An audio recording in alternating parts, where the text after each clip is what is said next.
बिस्मिल्लाहिर्रहमानिर्रहीम अस्सलामुअलैकुम and good morning. मां आवां जी मेज़बान सबा अली कीअं आहियो? उम्मीद आहे त ठीक हूंदो, मज़े में हूंदो ऐं ख़ूबसूरत लिहाज़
और इंस्टाग्राम हैंडल भी यही है, फूड बाय सादिया। और यही मेरी फेसबुक आईडी और यूट्यूब आईडी भी है। अच्छा, ऑर्डर कितने दिन पहले आपको देना पड़ेगा? एटलीस्ट 1 डे बिफोर, क्योंकि वही की कस्टमाइज फूड है तो जाहिर सी बात है एवरीथिंग शुड बी फ्रेश। हम हर चीज़ फ्रेश परचेज़ करते हैं, हर चीज़ में फ्रेशली मैरिनेट करते हैं और उसके बाद कस्टमर को बिल्कुल उसकी जो चॉइस है, जो उसका टेस्ट बर्ड है, उसके लिहाज से ही प्रोवाइड करते हैं। अच्छा, ये आपका बिज़नेस आपने कब शुरू किया? ये पैशनेट तो मैं कुकिंग के लिए हमेशा से थी, ये मेरा शौक़ था बहुत ज़्यादा।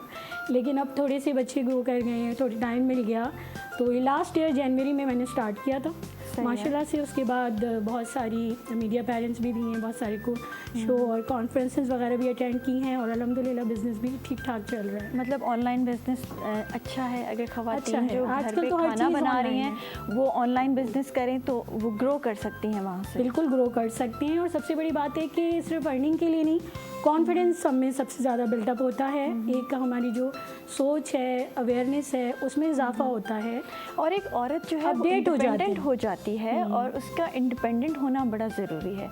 इंडिपेंडेंट भी और मसरूफ़ भी, बिल्कुल ऐसे ही नेगेटिविटी हो जाती है। है। अच्छा, खाना पकाने में वैसे ही औरतें जो है मसरूफ़ हैं हमारी और वो दिन रात जो है किचन में बेचारी बिजी हैं, लेकिन अगर इसी चीज़ को बिज़नेस में कन्वर्ट करें और थोड़ा अपने लिए भी अर्न करें तो ये बड़ी अच्छी बात है। अप्रिसिएशन भी मिलती है ना, फिर डे बाई डे हमें अप्रिसिएशन भी मिल रही होती है, तो हमें लगता है हाँ।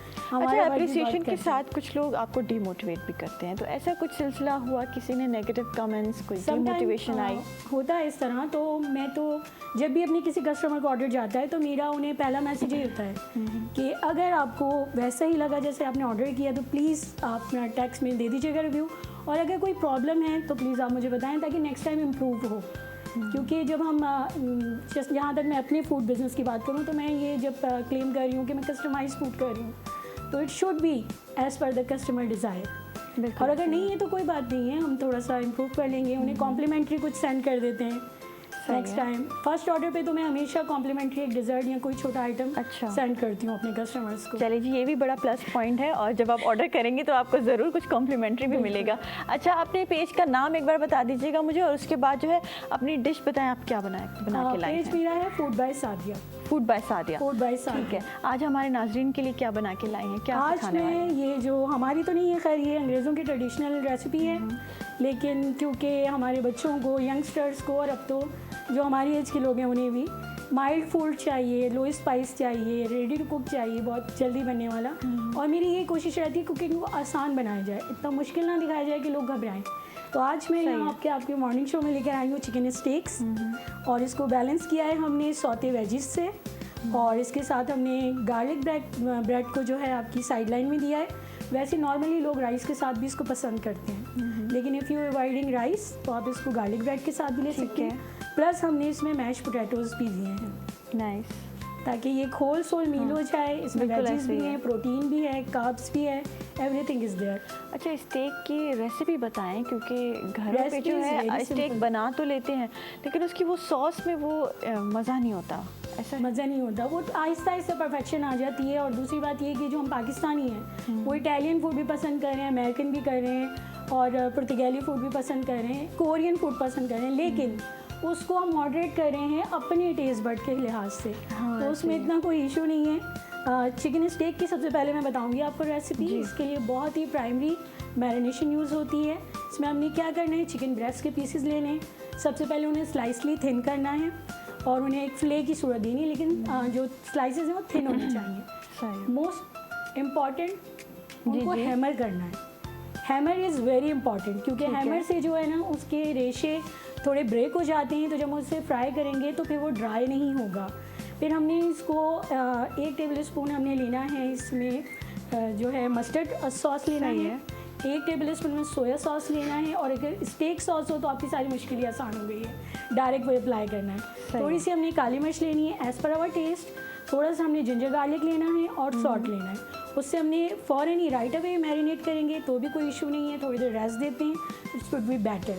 और हमने इसे बिल्कुल नॉर्मल थोड़ा सा बिल्कुल 1 table spoon, half table spoon oil से ग्रीस करना है अपने पैन को, और इसको मीडियम टू हाई फ्लेम हमने फ्राई करना है। कभी भी चिकन को हमने लो फ्लेम पे फ्राई नहीं करना, वरना वो उसकी जूसेस जो होते हैं वो सारे ड्राई हो जाते हैं, फिर वो खाने में हमें बिल्कुल भी मज़ा नहीं देती। हमने इसे हाई फ्लेम पे फ्राई करना है, एक साइड से कलर आ जाता है, दूसरी साइड पे फ्लिप करना है, अच्छे से टेंडर हो जाएगा क्योंकि हमने इसे हैमर किया है। उसके बाद बारी आती है इसके सॉस की। सॉस के लिए हमने जो है वो हाफ टेबल स्पून इस क्वांटिटी के हिसाब से, अगर ज़्यादा है तो 2 टेबल स्पून जाएगा। कोई भी हमने बटर लेना है, बटर में हमने इसी तरह, क्योंकि मैंने हाफ लिया है तो हाफ टेबल स्पून ही मैदा शामिल करेंगे। उसकी थोड़ी सी बुनाई करेंगे। एक हमने उसमें गार्लिक का क्लोव डालना है, थोड़ा सा भून के हम उसमें आधा कप जो है दूध शामिल करेंगे, और इसी तरह 2 टेबल स्पून हमने क्रीम शामिल करनी है, और आपको ब्लैक पेपर और सॉल्ट आपने एज़ पर टेस्ट करना है। जब ये रेडी हो जाता है at the time of plating आपने इसको इसके ऊपर पोर करना है। इसी तरह सौते वेजिस के लिए आपने इसको देखें थोड़ा सा मोटा कट किया है, और आलू हैं क्योंकि ये, तो हमने इन्हें ब्लांच कर लिया है जस्ट फॉर 2 मिनट्स, और गाजरों को जस्ट फॉर 1 मिनट ब्लांच किया है एक ही पॉट में। शिमला मिर्च को करने की ज़रूरत नहीं है। वेजिस के आपके पास सो मच ऑप्शंस हैं, आप ब्रोकली ले सकते हैं, जुचीनी ले सकते हैं, बीन्स ले सकते हैं, मतलब जो आप खाएं वो आप जो इसमें आप ऐड कर आसानी सकते से हैं। खाएं हाँ। और आपको पसंद हो आप वो ऐड करें सही इसमें। है। इसको हमने फिर स्टर फ्राई करना है पैन में with black pepper and salt, और ये भी रेडी है, हमारा रेडी टू गो है। गार्लिक ब्रेड हमने जो है वो बाज़ार से लिए, इसे बस हमने ग्रिल किया है, ठीक सही है, है। टोस्ट किया है।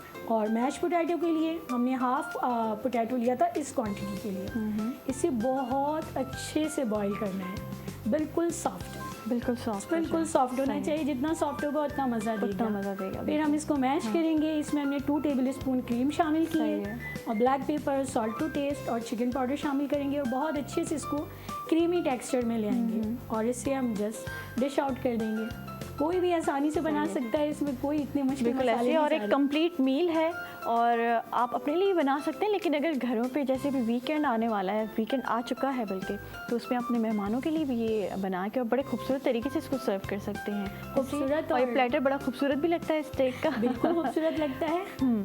Thank you so much Sadia, बहुत ज़बरदस्त रेसिपी आपने बताई।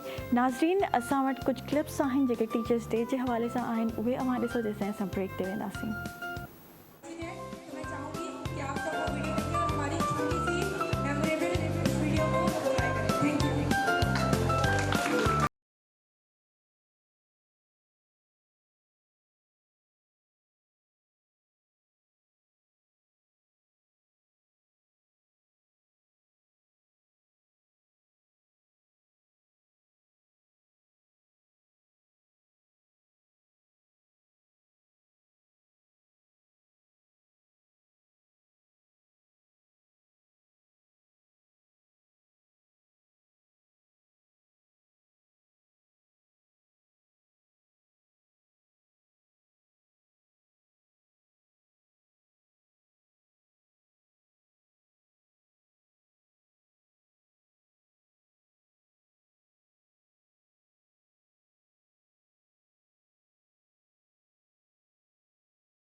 उसको रिस्क मिल रहा है, लेकिन उस्ताद के जो कलम का लहू है, सिर्फ एक लफ्ज़ ही अगर लिखें तो उसका मुकाम जो है उस शहीद के रुतबे से ज़्यादा है। तो मैं यही कहूँगी कि हमें चाहिए कि हम अपने असातिज़ा कराम का एहतराम करें, उनसे इज़्ज़त करें, और हम खुद स्टूडेंट्स जो हैं वो टीचर बन रहे हैं। ख़ज़ां के मौसम में भी बहार देते हैं ख़ज़ां।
को फेस करता है अपने ड्यूरिंग टीचर। ये हमें इतना मोटिवेट करते हैं, इतना हमें अप्रिशिएट करते हैं, हमारे इवन फेलियर्स पे भी हमें अप्रिशिएट करते रहते हैं। लाइक फॉर एग्जांपल, अगर हम कोई प्रेजेंटेशन भूल जाएं या अगर हम कोई स्पीच में भूल जाते हैं तो ये हमें बहुत ज़्यादा मोटिवेट करते हैं। और साथ साथ ये कि हमारे कुछ टीचर्स हैं, मैं साथ साथ जहाँ हमारे पास बहुत अच्छे टीचर्स हैं, वहाँ हमारे पास चंद ऐसे भी टीचर्स हैं जो थोड़ा सा हमें डीमोटिवेट भी कर देते हैं। तो मैं बस ये कहना चाहूँगी टीचर्स को और आने वाले फ्यूचर यानी कि प्रोस्पेक्टिव टीचर्स को कि एज अ टीचर उन्हें अपने वर्ड्स और एक्शंस पे काफ़ी फोकस करना चाहिए।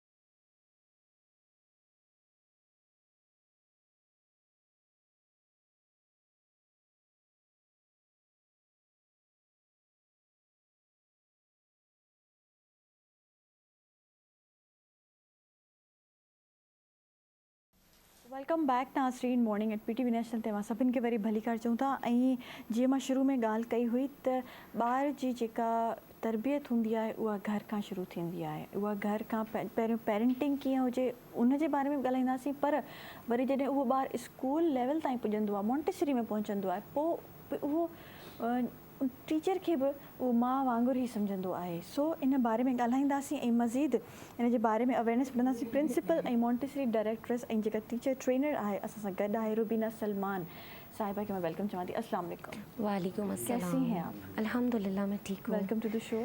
Thank you so Rubina much. साहिबा, माशाल्लाह आप मॉन्टेसरी डायरेक्ट्रेस हैं और बच्चा माँ के बाद जब वो मॉन्टेसरी में आता है तो वो अपनी टीचर को भी माँ ही समझता है, ऐसे ही है।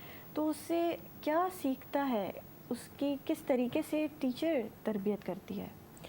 सबसे पहले तो मैं बहुत मशकूर हूँ आप लोगों की कि आपकी टीम ने मुझे इनवाइट किया। सेकंड ये कि बच्चा इसलिए टीचर को भी माँ समझता है कि देखें उस्ताद जो है वो रोल मॉडल है। अगर हम बात करें हमारे प्यारे नबी हज़रत मोहम्मद सल्लल्लाहु अलैहि वसल्लम, तो वो हम सब के लिए रोल मॉडल हैं और हम उन्हीं को फॉलो करते हैं, हम उनके फॉलोवर्स हैं। बेशक। तो हमारी जो उस्ताद है वो गॉड गिफ्टेड है और मदर जो है वो ऑलरेडी उस्ताद है। हर मदर अपने बच्चे की उस्ताद है। पहला जो स्कूल है बच्चे का वो माँ की गोद से ही शुरू होता है। अच्छा, माँ की गोद इसमें इसलिए फर्स्ट प्रायोरिटी है कि वो माँ है, ज़ाहिर है उसका जो है वो लेवल अलग है बाकी सारे लोगों से, लेकिन इन सारे लोगों में अगर माँ का किरदार है तो उसके साथ साथ उन तमाम लोगों का किरदार भी शामिल है जो उसके इन्वायरमेंट में शामिल है। तो हमारा तो सिस्टम ये तक कहता है कि अगर बच्चा इन्वायरमेंट में है और यहाँ तक के बाहर जो गुज़र रहे हैं ना, आप उसमें ये भी लगा लें कि जो भी गुज़र रहे हैं, कोई चीज़ वाला भी गुज़र रहा है, वो उसका भी साउंड सुनता है, तो हर वो शख्स जो उसके इर्द गिर्द मौजूद है तो उसका भी अमल उस बच्चे पे असरअंदाज होता सही है। है। अच्छा रुबीना साहिबा, हम इस पे तो बच्चे की तरबियत पे बात करेंगे, लेकिन सबसे पहले तो आप ये बताएं डायरेक्ट्रेस होता क्या है, और क्या डायरेक्ट्रेस की भी ट्रेनिंग और काउंसलिंग होती हैं, और ये भी पूरी ट्रेन हो के और फिर वो बच्चों को देख रही होती हैं? जी मॉन्टेसरी बिल्कुल, में। इसकी भी काउंसलिंग होती है। अच्छा, टीचर क्या है और डायरेक्ट्रेस क्या है? टीचर जो कि टीच करता है, डायरेक्टर्स ऐसा नहीं है कि टीच नहीं करता, लेकिन टीचर को हम जस्ट टीच इसलिए कहते हैं कि वो बस पढ़ा रहा है, वो सिखा रहा है, पढ़ा रहा है। डायरेक्टर्स जो है वो बच्चे पे डायरेक्ट जो है वो उसकी इन्वायरमेंट, उसकी लैंग्वेज, उसके साउंड्स, उसके सेंसेस पे वर्क आउट करता है, जो कि उसके इन्वायरमेंट में है, through materials, through different activities और थ्रू इन्वायरमेंट। और डायरेक्टर्स एक प्रॉपर इन्वायरमेंट बनाती है बच्चों के लिए, इसके बाद वो बच्चे को टीच करती है। टीचर पहले इन्वायरमेंट क्रिएट नहीं करता, टीचर जाता है और अपना पढ़ाना शुरू कर देता है। तो ये दो डिफरेंस है टीचर में और डायरेक्टर। मतलब जब माँ बाप अपने बच्चे को स्कूल में छोड़ रहे हैं तो वो माँ के बाद जो है डायरेक्ट्रेस के पास जाता है। एग्जैक्टली सही है। तो किस तरीके से वो, बिल्कुल ऐसे समझिए वो छोटा सा बच्चा है ना, वो 2 साल का बच्चा भी आता है आपके पास, 3 साल का बच्चा भी, उसको बाहर की दुनिया की बिल्कुल भी नो हाउ नहीं होती, वो बिल्कुल। माँ की गोद से निकल के जो है डायरेक्ट्रेस के पास आ रहा है। तो क्या किस तरीके से लेके चलती हैं बच्चों को, किस तरीके से उनकी तरबियत स्टार्ट होती है उस मॉन्टेसरी में? असल में हमें सिस्टम में यही बताया गया कि जब बच्चा इस दुनिया में आता है तो वो क्या करता है कि आते ही वो रोना शुरू कर देता है, बहुत ज़ोर ज़ोर से रोना शुरू कर देता है। तो वो क्यों रोता है? जब वो वॉर्म में होता है तो वो एक ऐसी दुनिया में, ऐसे इन्वायरमेंट में होता है जहाँ ये शोर नहीं होता। दुनिया में एक अलग तरह का शोर है। और जब बच्चा दुनिया में आता है ना तो उसे तकलीफ़ होती है। जब वो सारे साउंड्स एक साथ, साउंड्स कभी ज़ोर का कोई साउंड हमारे कान में जाता है तो हमें बहुत तकलीफ़ होती है। तो वो एक साथ इतने सारे साउंड जब उसके कानों में जाते हैं तो वो चीखता है, रोता है, उसे तकलीफ़ होती है। वो आहिस्ता आहिस्ता आहिस्ता आहिस्ता माहौल में एडजस्ट होने की कोशिश कर रहा होता है। 2 साल का बच्चा भी हो जाए ना तो पेरेंट्स परेशान रहते हैं कि वो बीमार है, ठीक नहीं हो रहा, अब ये इन्वायरमेंट चेंज हुआ है, अब ये सीज़न चेंज हुआ है, फिर बीमार हो गया बच्चा, फिर बीमार हो गया। तो वो एडजस्ट, पेरेंट्स तो कोशिश करते ही हैं कि बच्चा एडजस्ट हो जाए। बच्चा खुद भी कोशिश कर रहा होता है कि मैं एनवायरनमेंट में एडजस्ट हूँ, क्योंकि वो दुनिया में आया है। तो वो 2 साल के अंदर भी एडजस्ट नहीं हो पाता, 3 साल के अंदर भी एडजस्ट नहीं हो पाता। इवन मैं तो समझती हूँ हम हो ही नहीं पाते, हम कोशिश ही कर रहे होते हैं टिल द हमें कुछ ना लास्ट। कुछ स्ट्रगल्स तो हमेशा रहती हैं। हाँ। लेकिन बच्चे जो हैं काफ़ी, मैंने ऐसे भी देखे हैं, बड़े शार्प होते हैं और वो मेरे ख्याल से पैदा होते ही बड़ा एडजस्ट हो जाते हैं। जी, वो रोना तो ज़रूरी है। जी। डॉक्टर्स कहते हैं अगर बच्चा रोया है तो मतलब वो बिल्कुल नॉर्मल है, लेकिन उसके बाद जो है बच्चे इतने एक्टिव होते हैं।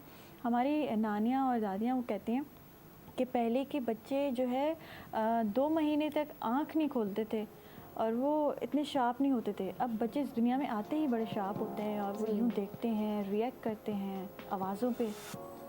हाँ, रिएक्ट भी करते हैं और बाकायदा इसमें कोई शक नहीं है कि जो पहले के बच्चे थे वो मुट्ठियाँ भी नहीं खोलते थे अपनी। Exactly. आजकल के बच्चे जो है वो ज़ाहिर है डे बाय डे चीज़ें जो हैं वो चेंज होती जा रही हैं। हार्मोनल चेंजेस भी आप इसमें बोल सकती हैं, तो वही फिजिकल तो अपीयरेंस अब पे भी शो मतलब हो जो बच्चे मॉन्टेसरी में आते हैं वो बड़े शार्प भी होते होंगे, जी। उन्हें काफ़ी कुछ पता भी होता होगा और रिस्पॉन्स भी बड़ा जल्दी करते हैं। जी, वो फिर एक्स्ट्रा ऑर्डिनरी गॉड गिफ्टेड होते हैं बच्चे। एक्स्ट्रा ऑर्डिनरी उनके सेंसेस होते हैं जो वर्कआउट कर रहे होते हैं, जिसमें टेस्ट है और क्या कहते हैं फील है, टच है, तो उनके सेंसेस बड़े अच्छे होते हैं माशाल्लाह से। लेकिन ये गॉड गिफ्टेड है और ऐसे बच्चे जो हैं वो शार्प भी होते हैं। ऐसे ही है। अच्छा, आप माशाल्लाह टीचर्स ट्रेनर भी हैं और उसके साथ साथ प्रिंसिपल भी हैं, तो स्कूल में जिस तरीके के बच्चे आते हैं तो उसमें कुछ ऐसे भी बच्चे होते होंगे जो बड़े हार्श होते होंगे, छोटी मॉन्टेसरी में भी और बड़ी क्लासेस में भी हार्श भी होते होंगे। उनसे डील करना एक डिफरेंट उनसे डील होती होगी, ऐसा कुछ होता है? जी बिल्कुल होता है। तो क्या इसमें उनके पेरेंट्स की तरफ से कोई निग्लेजेंस होती है या फिर कुछ उनकी पर्सनैलिटी में कुछ ऐसे ट्रेट्स होते हैं? तो देखिए, ये जो हर बच्चे की जो पर्सनैलिटी है, मतलब आप 4 बच्चों को मैं कहती हूँ एक लाइन में, एक जो है वो लाइन बनाए उनके आगे और आप उनसे कहें कि वो चलें, और जब वो चलेंगे तो एक के शूज़ की आवाज़ आ रही होगी चलने में, कुछ के कम आ रही होगी, कुछ के नहीं आ रही होगी। तो ये शूज़ की आवाज़ आना चलते हुए, मतलब एक छोटी सी मिसाल है कि बिल्कुल साउंड के साथ बच्चा चल रहा है, या खाना खाना साउंड के साथ, तो ये सारी चीज़ें तरबियत में शामिल है। इसके लिए आप किसी भी बच्चे का एक ग्रुप बनाकर उसको चेकआउट कर सकती हैं। अब इसमें तरबियत कहाँ आती है, यहाँ पेरेंटिंग पर हम बात करेंगे कि पेरेंट्स का क्या अमल दखल होना चाहिए बच्चों की तरबियत में, बच्चों की ग्रोथ में, क्योंकि जो डेवलपमेंट है वो पहली घर से ही शुरू हो जाती है। बिल्कुल ऐसे ही। अब आप उसको क्या लैंग्वेज दे रहे हैं घर पर, किस अंदाज़ में उनसे गुफ्तगू कर रहे हैं, आपका गुफ्तगू का अंदाज़ क्या है, आप जनाब है, लाइए, दीजिए, लीजिए, ये सारे वर्ड्स हैं, या फिर टैबू स्लैंग लैंग्वेज आप यूज़ करते हैं जिसमें तू भी आ जाता है और भी बहुत सी चीज़ें आ जाती हैं।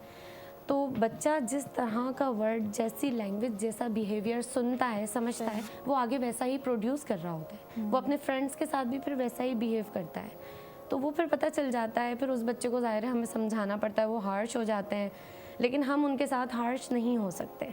बच्चा जितना भी हार्श हो जाए, आपको आपका सिस्टम इजाज़त नहीं देता कि आप उसके ऊपर जो है वो शाउटिंग करें।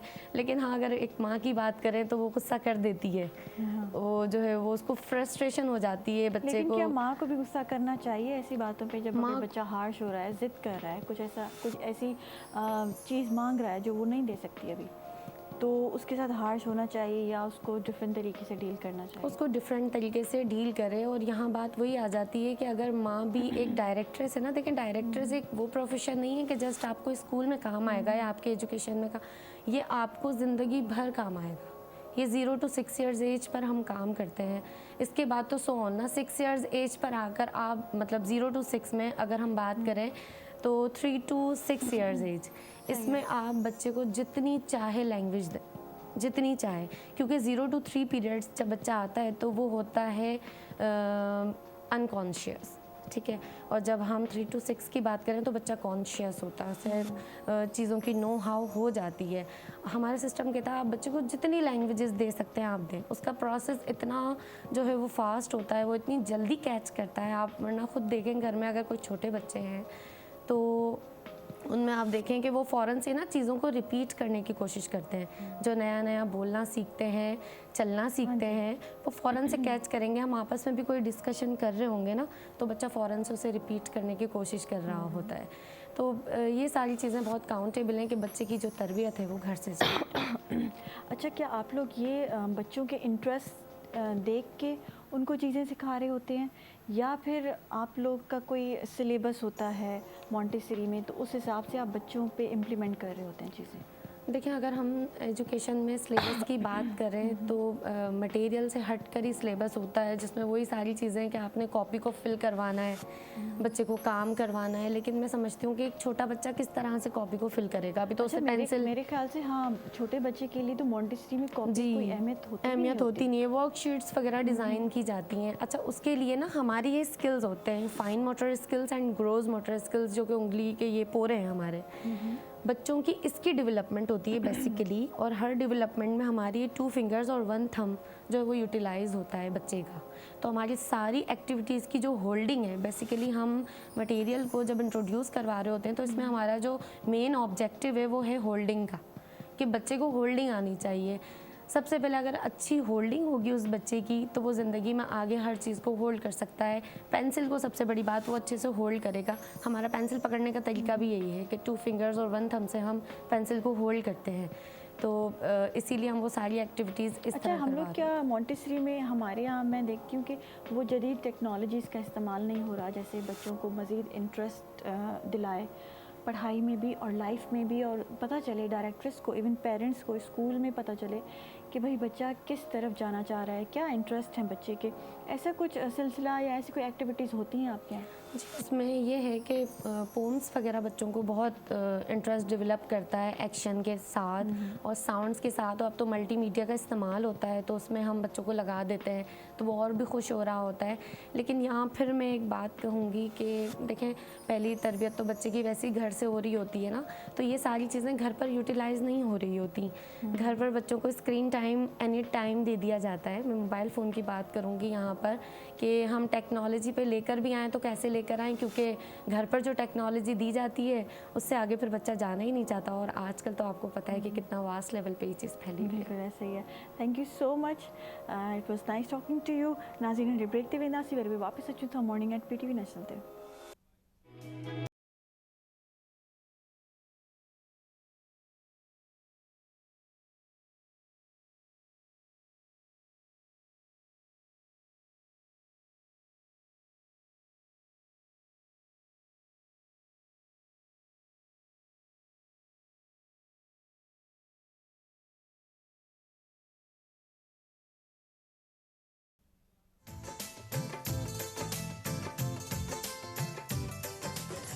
असां खणी पिया अचूं पंहिंजे इलाक़ाई ज़बाननि जे गुलनि सां सजियल हिकु ख़ूबसूरत गुलदस्तो, जंहिंमें कंदासीं मुख़्तलिफ़ महिमाननि सां दिलचस्प कचहरी। गॾोगॾु शामिल हूंदी रूह खे तस्कीन पहुचाईंदड़ ख़ूबसूरत इलाक़ाई मौसीक़ी।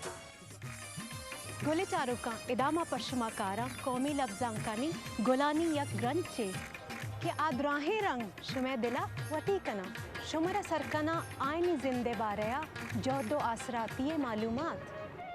ਅਸੀਂ ਲੈ ਕੇ ਆਏ ਹਾਂ ਇਲਾਕਾਈ ਜ਼ੁਬਾਨਾਂ ਦੇ ਨਾਲ ਸਜਿਆ ਹੋਇਆ ਫੁੱਲਾਂ ਦਾ ਇੱਕ ਗੁਲਦਸਤਾ, ਜਿਹਦੇ ਵਿੱਚ ਸ਼ਾਮਿਲ ਹੋਣਗੇ ਉਹ तमाम ਰੰਗ ਜਿਹੜੇ ਤੁਹਾਡੇ ਦਿਲਾਂ ਨੂੰ ਭਾਣਗੇ, ਜਿੱਥੇ ਹੋਣਗੇ ਮਹਿਮਾਨ ਮੁxtਲਿਫ ਜ਼ਿੰਦਗੀ ਦੇ ਸ਼ੋਬਿਆਂ ਨਾਲ ਤਾਲੁਕ ਰੱਖਣ ਵਾਲੀਆਂ ਅਹਿਮ ਸ਼ਖਸੀਅਤ। ਇਹਦੇ ਨਾਲ ਹੀ ਸ਼ਾਮਿਲ ਹੋਏਗੀ ਇਲਾਕਾਈ ਮੌਸੀਕੀ। ਤੁਸੀਂ ਵੀ ਇੱਕ ਖੂਬਸੂਰਤ ਸਫ਼ਰ ਵਿੱਚ ਸਾਡੇ ਨਾਲ ਸ਼ਾਮਿਲ ਹੋ ਸਕਦੇ ਹੋ ਲਾਈਵ कॉल्स ਦੇ ਜ਼ਰੀਏ। Mung, tasula para darur lagi ayu. Akpar इलाकाई जबो गोलानो न सजिया यो गुलदस्ता। कम के में शामिल हुई हगा टोला रंग कम जो तासो जरा खुशवी कम के मुंबा का मुख्तलिफ मलमनों सरा खबर है और तासो तो बदर का दिहा वो जवन मालूमात। पाकिस्तान टाइम्स सिर्फ PTV नेशनल पर।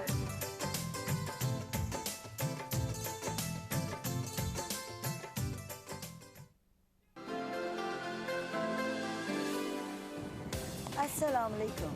प्रोग्राम है सबरन मां सोनी पारस। प्रोग्राम सबरन में होंदी उहे शख्सियत जिन अहलियत सां कम सां जाखोड़ सां जगह ठाही आहे असां सभिनी जे दिलनि में। उन्हनि जा तजुर्बा उन्हनि जा मुशाहिदा तव्हां ताईं पहुचाईंदासीं। उहो ज़मानो अजीब हुयो, उन में ओड़े पाड़े जा ॿार सभिनी जा ॿार हुया। वसे बिटटनि जी भलारा सदा देश परदेस सारा वसन। ॼाणींदासीं उन्हनि खां घणो कुझु पिराईंदासीं। उन वक्त में सीनियर हुया वो समझाईंदा बजाय इनजे त तव्हां जे औलाद खे ॿियो केरु दोस्त ठाहे उनखे ग़लति राह ते लॻाए छॾे, तव्हां पंहिंजे औलाद खे जे पाण क़रीब रहो। मां जेको सभिनी खां वधीक हिते PTV ते जेको प्ले इंजॉय कयो अदर देन मारवी वो हुयो आईनो। दवा खां कीअं बचंदो एहतियात कयो। ऐं हा, सिधी रीत में शामिल थी सघो था कॉल्स करे।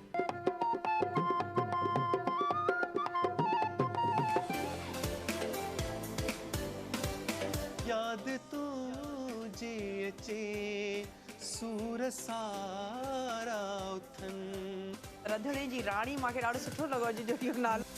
त पोइ ॾिसण न विसारींदा। हर ख़मीस जे ॾियारे ते शाम जो 4 खां 6 वॻे ताईं पाण हूंदासीं गॾु only on PTV national.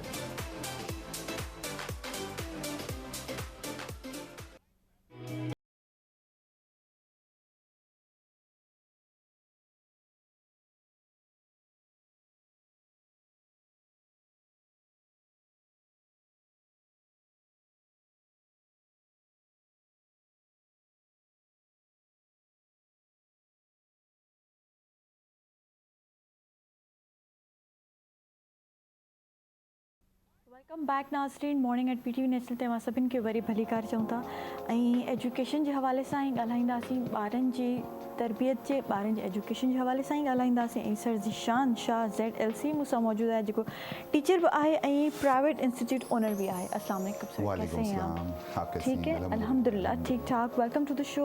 Thank you. और जैसे आज का हमारा मेन टॉपिक भी यही है कि टीचर्स और स्टूडेंट्स का कनेक्शन क्या होना चाहिए, किस तरीके से होना चाहिए, किस तरीके से बच्चों की घर के बाद स्कूल और कॉलेजेस में तरबियत होनी चाहिए। और ये बड़ा ज़रूरी है कि हमारे स्कूल्स में जो है अब बड़ा माहौल भी चेंज हुआ है शायद सोशल मीडिया की वजह से। तो आप क्या समझते हैं कि इसको किस तरीके से हमें बड़ा मिनिमलाइज करना है और सोशल मीडिया की अब बात करें, देखें सोशल मीडिया तो अब तो ये बैकबोन बन गया है आज की जनरेशन की, इसको नहीं छोड़ सकते वो। अब सोशल मीडिया के देखें इस्तेमाल अच्छे भी हैं बुरे भी हैं। जैसे टेक्नोलॉजी का इस्तेमाल आपको पता है, इसके बगैर तो हम रह नहीं सकते ना। बिल्कुल ऐसे ही है। अब मैं इसकी एक मिसाल देता हूँ। जैसे अक्सर पेरेंट्स आते हैं मेरे पास तो बोलते हैं कि सर ये मोबाइल हमारा जो स्टूडेंट बच्चा है ना, इसको मोबाइल इसने बड़ा इस्तेमाल करता है, इसको कम कर दें या ख़त्म कर दें। लेकिन मैं समझती हूँ ज़रूरी भी है। हाँ, बिल्कुल ज़रूरी है। बहुत सारे काम इनफैक्ट बच्चे जो काफ़ी तरक्की भी कर रहे हैं वो मोबाइल्स और लैपटॉप्स पे ही कर रहे हैं, ऑनलाइन कर रहे हैं। I am totally agree. देखिए मैंने कहा ना कि इसको हम ख़त्म नहीं कर सकते मोबाइल की यूज़, इसको हम कोई डिसिप्लिन ला सकते हैं। अब डिसिप्लिन किस मैनर्स में हो सकता है? देखें सबसे पहले तो पेरेंट्स को चाहिए कि वो अपने अंदर डिसिप्लिन इस तरह से लेकर आएँ कि उसका यूज़ भी कुछ लिमिट टाइम में करें। जैसे ऑफिस से आ गए तो भाई उसके बाद जब मगरिब हो गई या ईशा की नमाज़ होगी उसके बाद कोई यूज़ नहीं करेगा मोबाइल को। अब यूज़ नहीं करा तो बच्चे भी तो आपसे रिसीव करते हैं ना। तो उर्दू अगर बच्चा बोलता है घर के अंदर या इंग्लिश बोलता है तो पेरेंट्स से सीख कर बोल रहा है ना, ये इन्वायरमेंट से सीख रहा है। तो पेरेंट्स से बच्चे ज़्यादा सीख रहे हैं। आप मोबाइल को क्या कर दें, साइड में रख दें। बच्चे भाई कोई खाना खाते वक्त मोबाइल इस्तेमाल नहीं करेगा तो कोई ना इस्तेमाल करे तो बच्चा खुद ही रिसीव करेगा। दूसरी चीज़, अब वो बच्चा बोलेगा कि मैंने तो इस्तेमाल करना है मोबाइल को।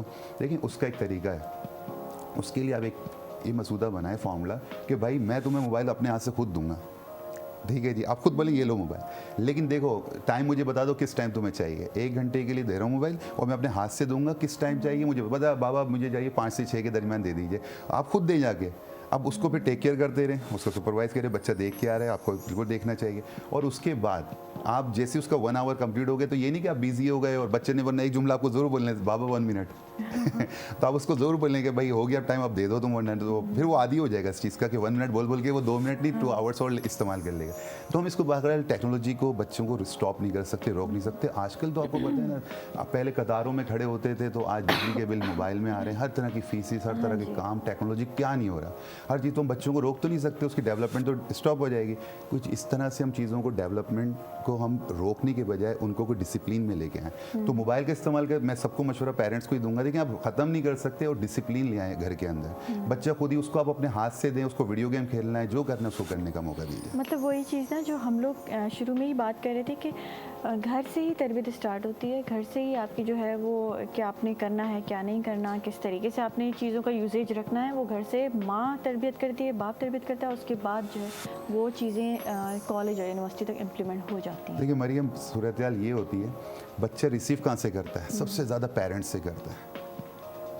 जी जी, आप कंटिन्यू करें। ये रिकॉर्डिंग है ये? जी जी। हाँ, तो रिसीव कहाँ से करता है? वो पेरेंट्स से करता है। और फिर उसके बाद जब वो स्कूल जाता है अपने टीचर्स वगैरह से करता है। अब टीचर का अपना रोल है, पेरेंट्स का अपना। सबसे पहले तो मदर, उसके अंदर पेरेंट्स के अंदर मदर आ रही है। तो मदर अगर जिस लैंग्वेज में या शाउट करके बात कर रही है तो बच्चा उसको रिसीव करेगा।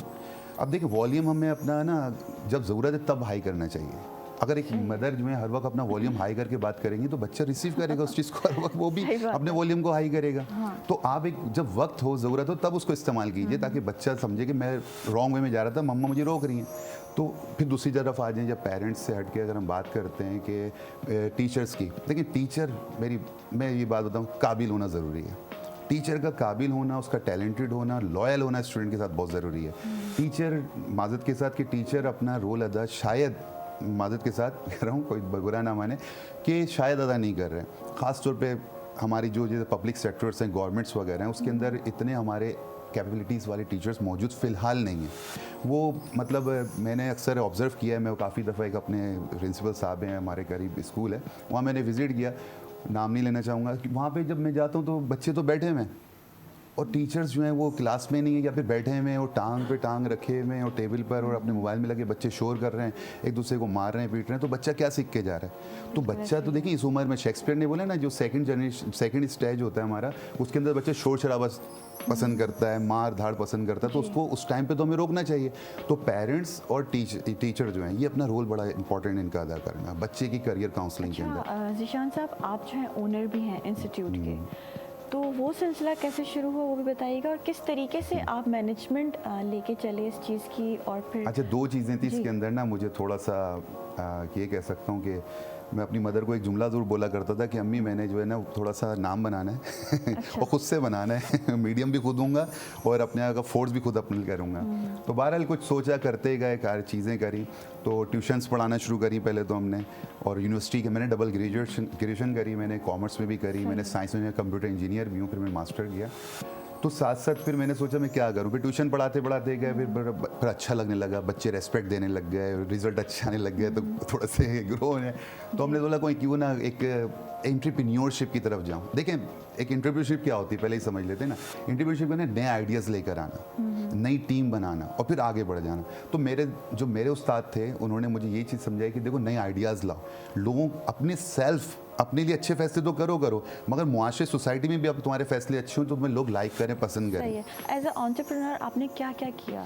मैंने यही किया, मैंने सबसे पहले तो अपने इंस्टीट्यूट के वाले से ही बात करूंगा। मैंने अपना कोचिंग बनाया sir Zeeshan Shah ZLC collegiate के नाम से, जो गूगल पे सर्च करें आपको मिल भी जाएगा। तो सबसे पहले मैंने उसको डेवलप किया। जब मैंने उसको डेवलप कर रहा था तो इस्टेब्लिश करते मुझे बड़ी डिफ़िकल्टीज तो आई। पहले सोचता था स्टूडेंट कैसे आएंगे, तो करा, मेहनत करी, लगे रहे। मैंने एक चीज़ मैंने सीखी अपनी लाइफ में, कंसिस्टेंसी। आप कभी ना खौफ जीने नहीं देता इंसान को, जो खौफ है ना इससे हट जाए, आप थोड़ा कंसिस्टेंसी से लगे रहें तो वक्त ज़रूर आता है, अल्लाह ताला आपको अपॉर्चुनिटी देगा ज़रूर अपनी लाइफ में, और वो अपॉर्चुनिटी आपने कभी मिस नहीं करनी है, उसको आप हासिल करें तो आप निकल जाते हैं आगे। अल्लाह का शुक्र है आज अल्हम्दुलिल्लाह पूरे टाउन में। किस तरीके से मैनेजमेंट को हैंडल करते हैं अपने? हाँ, बड़ा टफ है, मसरूफियत भी होती है, एजुकेशन है और एजुकेशन बड़ा इम्पोर्टेंट उसमें रोल अदा करती है आपकी मैनेजमेंट। जब आप इंस्टीट्यूट रन कर रहे हैं तो उसमें बच्चे, उसमें आपका स्टाफ, उसमें आपकी हर चीज़ आ जाती है। अब देखें एक अरसा गुजर गया तो बड़ी आदत भी हो गई है, तो पढ़ाते भी हैं साथ में और मैनेज भी करते हैं, और सब टीम भी है मेरे साथ बाकायदा, और टीम पूरा देखती, मैनेज करने वाले सब मौजूद हैं, स्टाफ है वो सब देख रहे होते हैं। लेकिन मैं अपने स्टाफ को काउंसलिंग भी हर दफ़ा करता हूँ। मैं स्टूडेंट्स की काउंसलिंग तो क्लास में करता हूँ, अपने टीचर की भी काउंसलिंग करता हूँ। देखिए उनको, टीचर को बोलता हूँ कि अपने स्टूडेंट को 2 चीज़ें ज़रूर बताइए, सबको ये समझना चाहिए। एक होती जॉब, एक होता है करियर। देखिए करियर एक अलग चीज़ है जिसके अंदर आपके अंदर जुनून होता है, एक आपकी ग्रोथ होती है उसके अंदर, आप बड़ी जल्दी स्पीड से ऊपर जाते हैं, तरक्की करते हैं, ग्रो करते हैं, डेवलप कर जाते हैं। अपने गोल सेट करें कि मैंने अगले 4 इयर्स के बाद मैंने ये बन जाना है, और मैं थोड़ा सब्र करूं। अपनी देखिए ग्रेजुएशन कंप्लीट करें, मास्टर कंप्लीट करें, और फिर आप बड़ी जल्दी से तरक्की करेंगे। शुरू में तो आप स्लो चलेंगे, देखिए शुरू में इंसान को थोड़ा तकलीफ तो उठानी पड़ती है, थोड़ा सा सब्र करना पड़ता है। जैसे आपका मास्टर कंप्लीट होता है, फिर आप कोई इंडस्ट्रीज़ में जाते हैं और आपने बड़ी अच्छी टैलेंटेड एजुकेशन ली हुई है, आप स्किलफुल हैं, आप एक्टिव हो चुके हैं, आपके अंदर बड़े मैनर्स आ चुके हैं, वेल एजुकेटेड, तो आपका ब्रेन बड़ा स्ट्रॉन्ग हो चुका है। ये ब्रेन लोग आपका ख़रीदेंगे, उसको आपको बोलेंगे, हर इंडस्ट्री बोलेगी हमारे पास आओ। तो इंडस्ट्रीज़ के पास जब आप जाएंगे तो जब आप अपने लिए खूबियाँ खामियाँ तलाश कर सकते हैं कि मेरे अंदर ये खूबी खामी, तो जिस कंपनी में जाएंगे तो वहाँ पर भी आप उसके लिए क्या देंगे, उसकी कंपनी को अच्छी स्ट्रेटजी बना कर देंगे, उसकी सेल बढ़ेगी, उसका ऑफर अच्छा होगा, तो इंडस्ट्री की ज़रूरत बनेगी। तो जितनी एजुकेशन हमारी अच्छी होगी, जो हम टैलेंटेड हो गए, तो आपकी इंडस्ट्रीज में पढ़ेगी। तो यही मैं स्टूडेंट अपने टीचर्स को बताता हूँ कि ये करियर का ज़रूर बताएं। और दूसरी चीज़ जॉब। अब एक चीज़ बड़ी हमारे यहाँ चल रही है आज के दौर में, वो चंद यूट्यूबर आ गए, देखिए यूट्यूब में भी चलाता हूँ, मेरा भी यूट्यूब चैनल है ज़ीशान इन्फो के नाम से।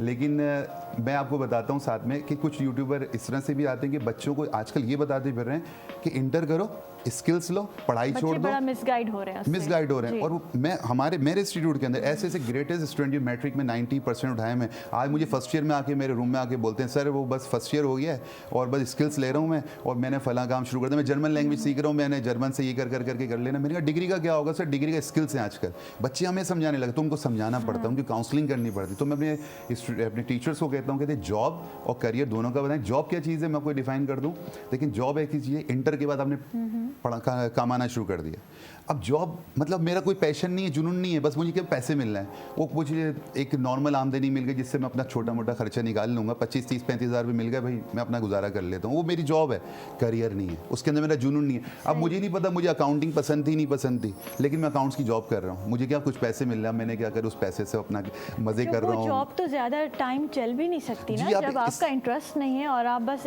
30-40 हज़ार के लिए जॉब कर रहे हैं, अपना वक्त ज़ाया भी कर रहे हैं और टाइम पास भी कर रहे हैं। ये चीज़ आप आपके चैनल के थ्रू ज़रूर बताना चाहूँगा। देखिए जॉब की तरफ अपने बच्चों को ना लेके जाएं, जॉब की तरफ अपने बच्चों को ना लेके जाएं, करियर बनाएं, थोड़ा सब्र करें, उन्हें मोटिवेट करें। देखिए पेरेंट्स सबसे पहले उनका जो देखिए फादर को फेवरेट हीरो बनना चाहिए अपने बच्चों का, वो उसको टाइम देना चाहिए, उसको बताना चाहिए कि what is wrong what is bad, आपको कहाँ जाना है आपको कहाँ नहीं जाना है, आपके उसके सेट ऑफ इंस्ट्रक्शंस दें उसको, आपके उसको गोल सेट करें कि after 4 years where you are, आप कहाँ हो। मैं तो कहती हूँ पेरेंट्स को अपने बच्चों के साथ टाइम स्पेंड करना चाहिए ज़्यादा से ज़्यादा, उनको अपने एक्सपीरियंसेस बताएं, उनको सारी चीज़ें बताएं, क्योंकि जैसे जैसे जैसे बच्चा ग्रो होता जाता है ना, वो बाहर जो है ज़्यादा इंटरेस्ट देख रहा होता है अपना और ज़्यादा बाहर मोटिवेट हो रहा होता है दूसरे लोगों से, तो क्यों ना वो माँ बाप अपने बच्चों को ज़्यादा मोटिवेट करें, उनके साथ टाइम स्पेंड करें, उनको अपने इंटरेस्ट बताएं, उनसे पूछें। अब देखें इसके अंदर फादर पे भी डिपेंड करता है कि फादर के रोल क्या है।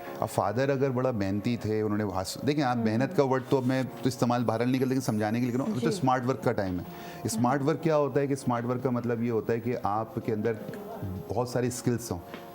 स्किल्स का मतलब है आप कम्युनिकेशन में अच्छे हैं, आप आईटी में अच्छे हैं, आप तो ऐसा ना कि इंडस्ट्री ऐसे लोगों को पसंद करती है। तो अगर आप फादर आपके बड़े स्मार्ट वर्क थे, आपके हार्ड वर्क थे, तो अपनी वो स्ट्रगल बताएं बच्चों को कि मैंने कितनी स्ट्रगल करी, मैंने ये वर्क किया, तो बच्चा जो है ना फादर को जो है ना बड़ा लाइक करेगा कि यही मेरा रियल हीरो है। तो हीरो तो वही है ना जो जिसने काम किया होता है, तो वो ये रियल हीरो है, तो बाप फादर की बात को वो मानेगा। अच्छा ज़ीशान साहब, अब हमारे यहाँ एजुकेशन में क्या कमियाँ हैं, क्या खामियाँ हैं, क्या लैकिंग्स हैं? मैंने अभी देखे ना कहा ना कमियाँ तो बहुत है। मैं आपको दो चीज़, एक तो हाईलाइट मैं पहले ही कर चुका हूँ गवर्नमेंट स्कूल वगैरह का, एक चीज़ मैं बड़ी हाईलाइट करना चाहता हूँ आपके इस प्रोग्राम से। देखें मैं ग्रेजुएशन लेवल तक पढ़ाता हूँ, मास्टर भी पढ़ा रहा होता हूँ वन इंस्टीट्यूट में। मुझे एक चीज़ बड़ी नज़र आई, जो मेरा तजुर्बा और जो मेरे दोस्त अहबाब मिलते हैं, जो मेरे कुछ इंडस्ट्रीज़ में जो हैं काम करने वाले, मैं उनसे जब बात करता हूँ, बैठते हैं मीटिंग में, तो उन्होंने एक चीज़ जो मैंने ऑब्ज़र्व करी, जो मेरा तजुर्बा रहा, वो ये रहा।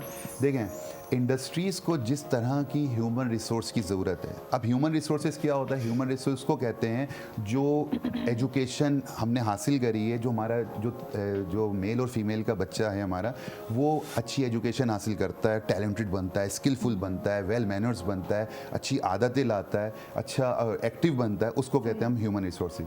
तो हमें इस तरह के प्रोग्राम यूनिवर्सिटी वालों को, यूनिवर्सिटीज़ को ऐसे प्रोग्राम लाने चाहिए जो इंडस्ट्रीज़ को ज़रूरत है।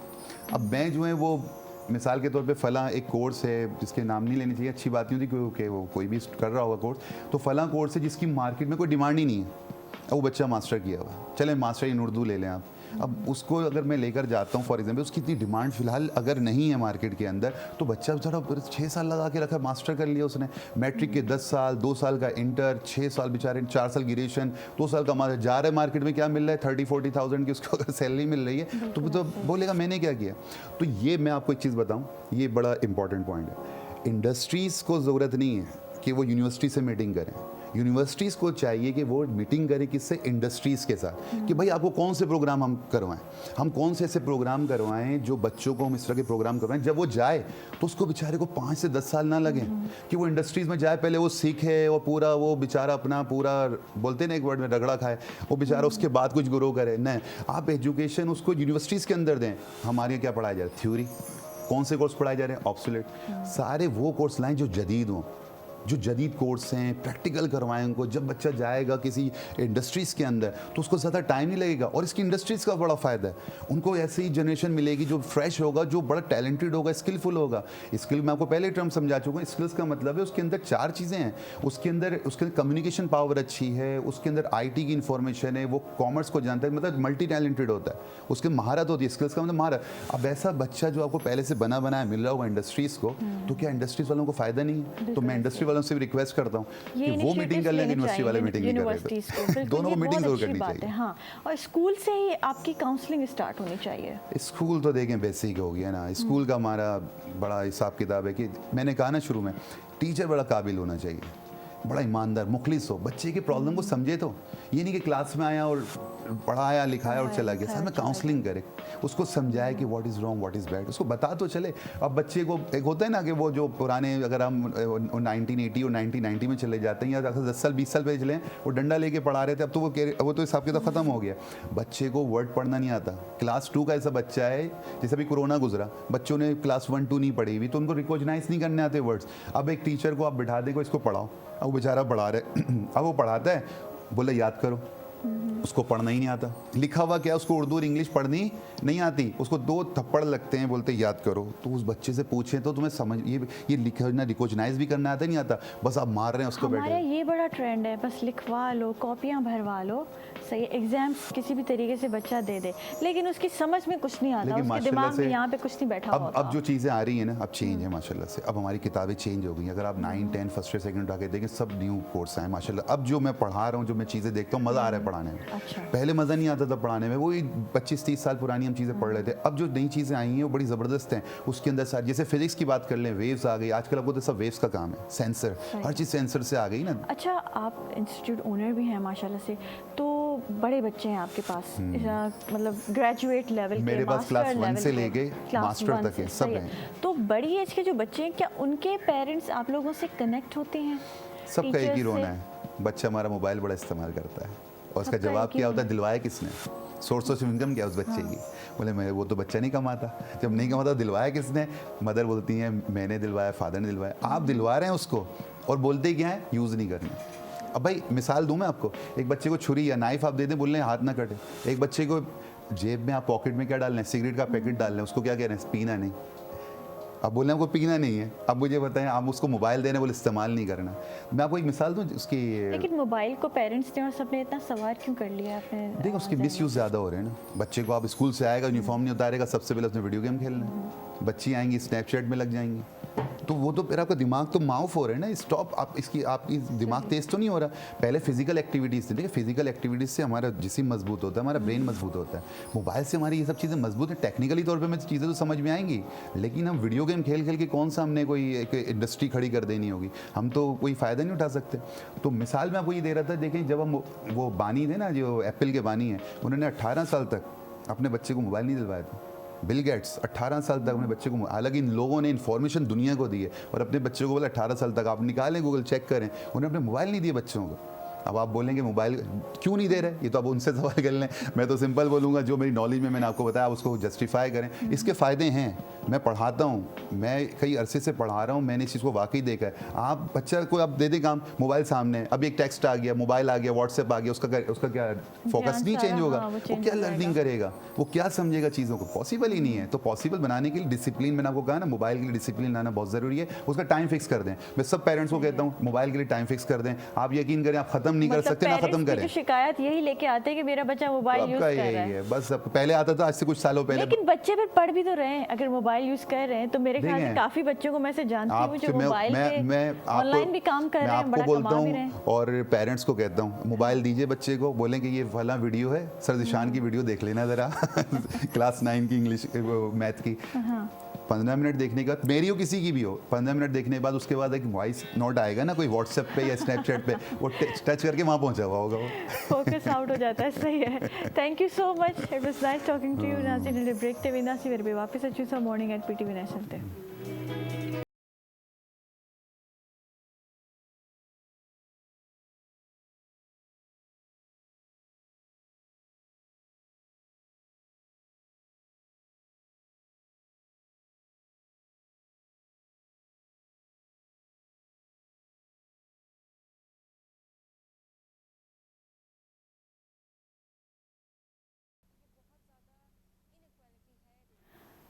वेलकम बैक नाज़रीन, मॉर्निंग एट PTV नेशनल ते सभिनि खे वरी भली कर चऊं था। ज़बरदस्त गेस्ट हींअर मूंसां मौजूदु आहिनि। सभिनि खां पहिरियों त सदफ़ असलम साहिबा मूंसां मौजूदु आहे, इस्लामिक स्कॉलर आहे, उन्हनि सां कचहरी थींदी। अस्सलाम वालेकुम, अल्हम्दुलिल्लाह। ऐं हुन सां गॾोगॾु जी नौरीन अफ़ज़ाल मूंसां मौजूदु आहे, नात खां आहे, नात भी ॿुध भी। अस्सलाम वालेकुम, कैसी हैं आप? वालेकुम सलाम, अल्हम्दुलिल्लाह। सबसे पहले तो welcome to the show both of you.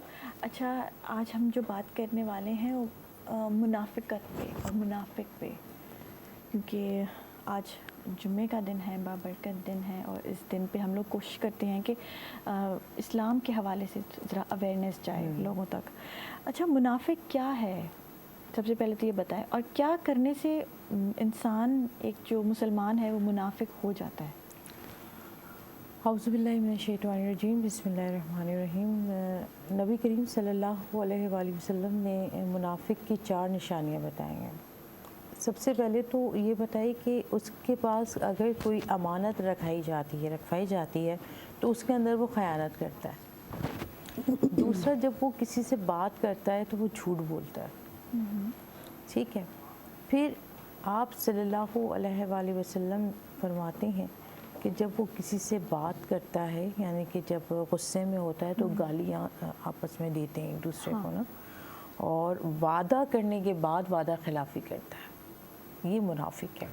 अगर इसकी सिंपल सी इस्लामी में देखा जाए, इस्लाम के पॉइंट ऑफ व्यू से, तो वो अपनी ज़बान से तो मुसलमान है, अपने अमल से भी मुसलमान है। यानी कि जब वो पढ़ता है ला इलाहा इल्लल्लाह मुहम्मद रसूलुल्लाह, तस्दीक कर दी ना कि अल्लाह एक है, अल्लाह और नबी करीम सल्लल्लाहु अलैहि वसल्लम अल्लाह के रसूल हैं, और फिर नमाज भी पढ़ता है, अमल से अपने नज़र आ रहा है, मगर दिल से इस बात की तस्दीक नहीं कर रहा, दिल से कबूल नहीं कर रहा, इस्लाम के अकाइद जो है वो कबूल नहीं कर रहा, तो ये मुनाफिक है। हमारे इस्लाम के अंदर ऐसे शख्स को मुनाफिक कहते हैं। उसके बाद अमानत जो होती हैं वो मुख्तलिफ होती हैं। एक तो रकम की सूरत में अगर हम किसी को अमानत देते हैं कि ये मेरी अमानत है, ये आप तक है, इस वक्त आप वो मुझे वापस कर देना, तो उसमें वो ख़यानत करता है। यानी कि वो पैसों को जिस दिए हैं आपने, जो पैसे, उसमें से कम करके आपको देता है, ठीक है।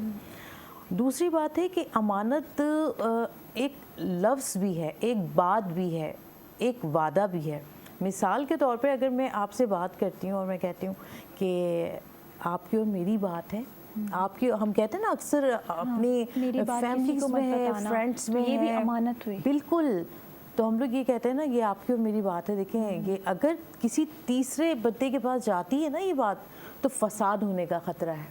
ये फैमिलीज में भी होते हैं, ये दोस्तों में भी होते हैं, ये हम रोज़मर्रा की अपने रूटीन में होते हैं सारी चीज़ें। और अगर आपको कहीं पता चलता है कि भाई मेरी और आपकी बात थी, वो किसी 3rd पर्सन से आप तक पहुंची, तो आपको अफसोस होगा।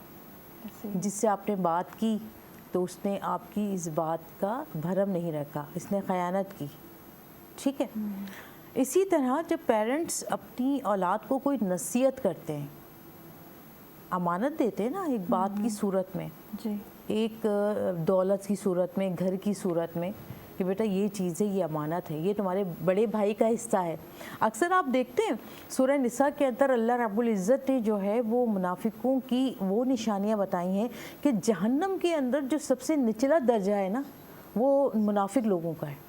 अच्छा। अक्सर आप देखते हैं कि ये बात आपको देखने में आती है कि लोगों में प्रॉपर्टी के बड़े मसले होते हैं फैमिलीज़ में, कि बहन का इतना हिस्सा है तो भाई ने 2 हिस्से ले लिए तो ये नहीं मिला। हमारे इस्लाम के अंदर सूरह निसा में अल्लाह रब्बुल इज़्ज़त ने साफ़ तौर पे एक एक चीज़ बता दी है कि भाई का इतना हिस्सा है, बहन का इतना हिस्सा है, इससे ये रिश्तेदारी है। तो अमानत को अमानत के हकदार तक पहुँचाना, ठीक है, अगर वो पहुंचा देता है तो वो मुसलमान भी है, वो मोमिन भी है, अगर नहीं पहुंचाए तो मुनाफिक है। दूसरा दर्जा जो आता है वादा करना। अक्सर आप देखते हैं कि अगर हम बातें करते हैं हुकूमत की बेस पर, तो बहुत सारे वादे जो है लोगों से किए जाते हैं, आवाम से किए जाते हैं, ये होगा वो होगा, मगर वो पूरे नहीं होते हैं, अक्सर आवाम परेशान हो जाती है। इसी तरह हम अपनी फैमिली से लेते हैं, हम अपने आप से लेते हैं। अल्लाह के रसूल सल्लल्लाहु अलैहि वसल्लम आप इरशाद फरमाते हैं कि अगर तुम किसी से कोई वादा करते हो तो उसको पूरा करो, ये मुसलमान होने और मोमिन होने की बड़ी निशानी है। हज़रत गज़ाली फरमाते हैं कि इंसान वो कमाल का है कि जिसने अपनी ज़बान और अपने दिल को काबू में रखा। ज़बरदस्त। जब आप किसी महफिल में बैठते हैं ना, तो अपनी ज़बान को काबू में रखें, बिल्कुल, ये कहा गया है। आप पता नहीं आपकी ज़बान से उस वक्त कैसे लफ्ज़ जो है अदा हो जाएं, कि ज़बान का इस्तेमाल जो है वो बड़ा काउंट करता है हर जगह। आप अपने पेरेंट्स के पास हो, आप स्कूल लाइफ में हो, आप महफिल में हो, आप अपने दोस्तों के साथ हो, तो ये आपका नर्म लहजा जो है वो बड़ी बड़ी जंगों को फ़तह कर देता है। जैसे हज़रत अली का कौल है कि अगर इंसान ये सोचता है कि वो सिर्फ जो है तलवारों से या उससे जंगें लड़ता है, तो आप सल्लल्लाहु अलैहि वसल्लम फरमाते हैं हज़रत अली से कि हज़रत अली, अगर कोई चाहता है कि वो अपनी जंगें लड़े बहुत ज़्यादा और उसके पास कोई चीज़ ना हो, तो अल्लाह ताला उसकी मदद जब करता है कि वो अपनी ज़बान को जो है नरमी से इस्तेमाल करे, अपने लहजे को नरम रखे। आप सल्लल्लाहु अलैहि वसल्लम ने बहुत सारी जंगें बातचीत से जो है वो जीती हैं, समझा के जीती हैं। अब वादे की जहाँ तक बात है, अगर कोई आप किसी से वादा करते हैं और अगर वो पूरा नहीं करते तो आप मुनाफिक लोगों में शामिल हो गए। मतलब ये अलग अलग दर्जात हैं मुनाफिक के। 4 दर्जात बताए ना मैंने आपको। एक तो ये है कि जब अमानत रखाई जाती है आपके पास, कोई रखता है, उसमें आप खयानत करते हैं। अमानत मुख्तलिफ सूरतें हैं अमानत की। बात भी आपकी अमानत है, नसीहत भी आपके पास एक अमानत है, और किसी की चीज़ भी आपके पास अमानत है। चीज़ों में बहुत सारी चीज़ें हैं, ज़रूरी नहीं है दौलत है, किसी का घर की फ़ाइल भी है, ठीक है, किसी की बात भी है, तो ये बहुत सारी चीज़ें। इसी तरह वादा जो है वो वादा आप बहुत सारे लोगों से भी करते हैं। झूठे वादे के लिए मना किया गया, रसूल करीम सल्लल्लाहु अलैहि वसल्लम ने मना किया। ये भी होता है कि हम लोग अगर मैंने किसी की बात सुनी और कहीं और पहुंचा दी, जैसे आपने कहा कि भाई मेरी बात कहीं नहीं बताना और मैं तुम्हें ही बता रही हूँ, तो उस हिसाब से अगर कोई बात इधर उधर हो जाती है तो वो भी मुनाफिक कहलाता है। मुनाफिक कहलाता है। मुनाफिकों की निशानियाँ बताई हैं ना, खुली तौर पर मुनाफिकों की निशानियाँ हैं 4। अब एक अमानत है आपकी और मेरे दरमियान है। अब फसाद होने का ख़तरा है ना, देखिए लड़ाई होने की बात, जो कि इस्लाम नहीं चाहता। इस्लाम एक मोहब्बत और अमन चाहता है शुरू से। तो आप देखिए कि अगर आपकी बात कहीं और जाती है और वहाँ फसाद होता है, बुराई फैलती है, लड़ाइयाँ होती हैं, तो इसीलिए बात को तो मुनाफिक तो कहलाएगा वो शख्स। अच्छा सदफ साहिबा, हमारे ये भी होता है ना, हम लोग बात में एक दूसरे पे ये इल्ज़ाम लगा देते हैं, ये तो मुनाफिक है। अगर किसी का कोई ऐसा अमल होता है जो हमें अच्छा नहीं लगता, तो हम बोलते हैं ये तो मुनाफिक है, ये तो मुनाफिक। तो ये ऐसा बोलना क्या सही है कि हम किसी पे किसी ऐसा टैग लगा दें? टैग इसलिए लग रहा है ना, वो बात आपकी मुनाफिक, हमने कहा कि ये तो मुनाफिक है, आपको बुरा लगा, आपको बुरा क्यों लगा? हमें नहीं गुनाह मिल रहा इससे, हमारे नहीं, वो हम भी नहीं मुनाफिक हो रहे कि हम किसी को पीठ पीछे ऐसा बोल रहे हैं। अगर उसने आपके साथ मुनाफिकत की है, देखिए एक बहतान होता है और एक इल्ज़ाम होता है। बहतान में बताती हूँ वो क्या होता है कि जो चीज़ आपके अंदर मौजूद नहीं है और किसी ने आपको बोल दिया कि ये चीज़ जो है वो आपके अंदर नहीं है, और किसी ने बोल दिया ये बंदा तो बहुत ज़्यादा झूठा है, ये अमानत में ख़यानत करता है, मगर वो क्वालिटी आपके अंदर है ही नहीं। आप एक साफ़ सुथरे इंसान हैं, आप अच्छी बात करते हैं, आप अमानत में ख़यानत नहीं करते। अगर कोई कहता है नहीं ये ख़यानत करता है, तो उसने बहतान लगाया आप पर। तो जब तक वो आप उससे माफ़ी नहीं मांगेंगे अपनी गलती की और वो माफ़ नहीं करेगा, तो अल्लाह रब्बुल इज़्ज़त भी माफ़ नहीं करेंगे। और एक होता है इल्ज़ाम लगाना। इल्ज़ाम जो हम लोग हर किसी पे लगा देते हैं ना, ये ऐसा, ये वैसा, ये मुनाफिक है।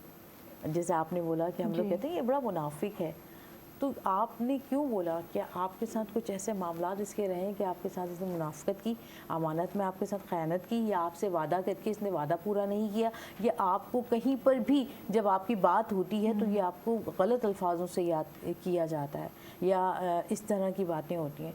तो जब हमें कोई तकलीफ़ देता है और फिर हम उसको ये लफ्ज़ बोलते हैं जो कि क्वालिटी उसके अंदर है, और आपने बोला कि हाँ ये ऐसा है, तो बोल देना चाहिए जो है ना, वो तो बोल दें आप उसको कि आपने गलत किया, मुनाफिक है।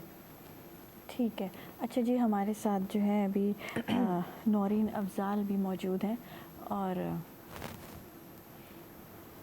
ठीक है, अच्छा हम इसको कंटिन्यू करेंगे अभी।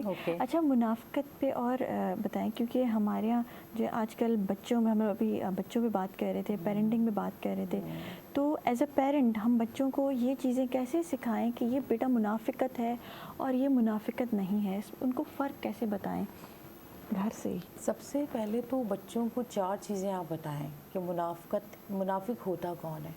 अब बात क्या होता है, बेटा आप मुझसे प्रॉमिस कर रहे हो ना हम ऐसे कहते हैं ना, हम कहते हैं इस तरह कि बेटा आप ये डन हो गया, प्रॉमिस हो गया कि मैं ये आपकी जो भी आपने मुझसे डिमांड की मैं आप उसे पूरी करूँगी, प्रॉमिस। या तो पेरेंट्स अपने बच्चे से कहते हैं या बच्चा अपने पेरेंट्स से कहता है, ऐसे चलता है ये ना कि आपकी बर्थडे आएगी तो बेटा मैं यहाँ सेलिब्रेट करूँगी, ये गिफ्ट आपको दूँगी, मेरा आपसे प्रॉमिस हो गया।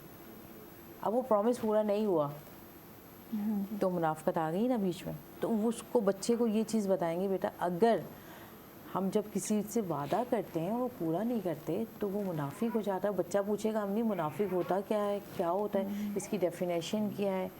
तो आप उसको ये बताएंगे, बेटा वो चीज़ ये है कि जब आप किसी से वादा करते हैं और अगर वो आप पूरा नहीं करते तो ये मुनाफिक लोगों में आता है। मुनाफिक लोग अल्लाह को पसंद नहीं है। बच्चे के जहन में एक बात बैठ गई है कि अगर मैं अपने पेरेंट्स से, अपनी टीचर से कोई बात या कोई प्रॉमिस करता हूँ तो अगर वो पूरा नहीं करता तो मैं अल्लाह के पसंदीदा लोगों में शामिल नहीं होऊंगा।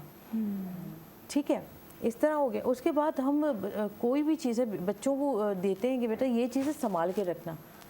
ठीक है, ऐसा होता है ना बेटा, ये इसको ख्याल से रखना, संभाल के रखना। ठीक है, ये मैं अमानत आपके तौर पर। जी, वो छोटे छोटे बच्चे सीखते हैं, आपसे सीखेंगे, हमसे सीखेंगे, हम उनके साथ खेलते हैं, हम उन्हें सिखा सकते हैं, हम उनके साथ खेल रहे हैं ना कि बेटा ये चीज़ मैंने आपके पास रखवाई है और आपकी ये चीज़ मेरे पास अमानत है। लफ्ज़ इस्तेमाल करें ना, लफ्ज़ इस्तेमाल करें कि ये चीज़ अमानत मेरी आपके पास है, आपकी अमानत मेरे पास है। अब बच्चे अमानत क्या होती है, मतलब छोटे छोटे बच्चे हैं ना, वो कुछ भी बोल देते हैं, ऐसे बोलते हैं कभी कभी बच्चे, तो आप यूँ देखते हैं अब इसका जवाब क्या दें, मतलब लफ्ज़ ही नहीं है कुछ कहने के लिए। ठीक है ना, ऐसे ऐसे सवाल पूछ रहे ऐसे ऐसे सवाल होते हैं कि वो फिर हम ऐसे देख रहे होते हैं, अब क्या जवाब दें इसको। तो उसको बताना चाहिए, बेटा ये जो चीज़ होती है अगर किसी के पास रखवाई जाती है तो इसको हम अमानत कहते हैं ना। और अगर ये अमानत में आपने मिसाल के तौर पर ये मैंने टॉफ़ीज़ आपको दी हैं 5 ना, और मैं कहती हूँ बेटा शाम में आपने 5 ही वापस करनी है मुझे, तो अगर आपने एक खा ली उसमें से और आप, तो बच्चा है ना, उसको बच्चों की तरह ट्रीट करना है। अब उसको बड़ों की तरह नहीं करना, बड़ों से तो फिर बड़ों की तरह बातें होती हैं। उसने बच्चे ने एक ले ली उसमें से और फिर मम्मा ये, तो आपने कहा वो बेटा लेकर आओ 5 टॉफ़ीज़ जो रखवाई थी। बच्चा ला के देता है, वो मम्मा 4 हैं ये, तो एक और कहाँ है, मम्मा मैंने वो खा ली। तो आप वो हो, ये तो गलत हो गया, आपने तो अमानत में खयानत कर दी, ये तो खयानत होती है बेटा, आपके पास जितनी आपने रिटर्न करनी थी ये तो खयानत हो गई। तो बच्चों को बच्चों की तरह समझाया जाता है। चलिए कोई बात नहीं, आपने नेक्स्ट टाइम कोशिश करिएगा कि आप आएँ और आपने खानी थी मुझसे पूछे मम्मा वो अमानत जो आपने मेरे पास रखवाई थी उसमें से क्या एक टॉफ़ी खा लूँ। देखिए बच्चों को बच्चों की तरह समझाना पड़ता है ना। अब यही अगर किसी 2 कारें अगर अपने बड़े भाई को देनी और एक कार भाई ने बेच दी और शाम में आया भाई साहब मैंने तो एक कार सेल आउट कर दी, तो उसमें क्या होगा, तो उसमें समझाने वाला कोई वो बात नहीं होगी ना, उसमें तो फिर लड़ाई होने वाली बात होगी। आपने बगैर पूछे ऐसा किया क्यों, तो बहुत सारी बातें ऐसी होती हैं ना। तो इस तरह बच्चों को बेसिक जो है वो सबसे बड़ी बात है, बाप जो है वो घर से बाहर होता है काम करने के लिए ना, माँ घर के अंदर मौजूद होती है। अच्छा, क्या मुनाफिकत करने से वो मुसलमान या मुस्लिम जो आदमी है वो क्या इस्लाम से खारिज हो जाता है या उसके लिए कुछ ऐसी चीज़ें होती हैं? नहीं, इस्लाम से तो खैर खारिज नहीं होता, मगर इसके लिए बता दिया गया है कि आपकी जो नियत होती है ना वो बड़ी काउंट करती है, ख़ास तौर पे जब आप कहते हैं ना कि नियत पे हर चीज़ आपकी दारोमदार होता है, शुरू से लेके आखिर तक, शुरू से लेके आखिर अल्लाह ने अपने जितने भी अहकामात रखे हैं उसकी बुनियाद अल्लाह रब्बुल इज़्ज़त ने नियत पे रखी है, क्योंकि नियत का ताल्लुक डायरेक्ट अल्लाह से है। आप 10 लोगों में बैठ के आप कहते हैं कि मैं अल्लाह के लिए ये कर रहा हूँ, अल्लाह के लिए ये कर रहा हूँ, मगर अल्लाह रब्बुल इज़्ज़त जानता है कि आप मेरे लिए वाकई में ये कर रहे हैं। नियत का डायरेक्ट ताल्लुक अल्लाह से है।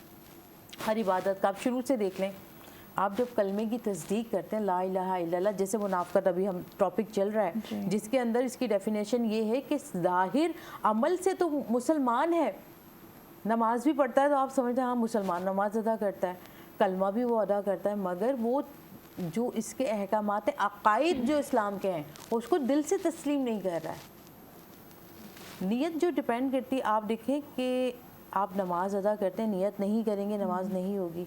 अल्लाह रब्बुल इज़्ज़त कहते हैं कि आप खड़े भी हो जाओ, अगर ज़बान से आप बोल भी नहीं रहे हो, मगर अल्लाह तो नियतों को जानता है ना। अगर आपको पता है ज़ोहर की नमाज़ अदा कर रहा हूँ और आपकी पूरी नियत है, आपने अल्लाह को अकबर किया और नमाज़ अदा करने के लिए खड़े हो गए, मगर अल्लाह को पता है ज़ोहर की नमाज़ अदा कर रहे हैं, नियत थी। और रोज़े में नियत ज़रूरी है, फ़ौरन कहते हैं ना सहरी की नियत की। हज के लिए जाते हैं, उम्रे के लिए जाते हैं, ज़कात अदा करते हैं, सारी चीज़ों का दारोमदार आपकी नियत पर होता है। बिल्कुल, अमल का जो सारा दारोमदार है वो आपकी नियत पर है। सही है जी। असां गॾु मासू नौरीन अफ़ज़ाल भी मौजूद आहे ऐं उन खां नात ॿुधंदासीं, उन खां पोइ ब्रेक ते वेंदासीं जी।